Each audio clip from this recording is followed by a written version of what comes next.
শহীদ আবু সাইদের কবর। এখানেই শুয়ে আছেন শহীদ আবু সাইদ, এখানেই ঘুমিয়ে আছেন। এই যে আপনারা দেখতে পাচ্ছেন শহীদ আবু সাইদের এটাই কবর। আপনারা যারা ভিডিওটা দেখছেন তাদের বলবো অবশ্যই ভিডিওটাতে লাইক করবেন, কমেন্ট করবেন।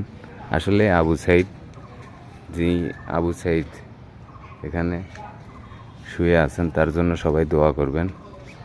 উনি আমাদের বাংলাদেশে নতুন এক নাম, শহীদ আবু সাইদ। এটা তার বাড়ি, এটা নতুন বাড়ি, এইটা বাড়ি শহীদ আবু সাইদের। আপনারা দেখতে পাচ্ছেন এটা বাড়ি, এটা বারিন্দার বাড়ির উঠান, এটা এখানে এটা বাড়ি।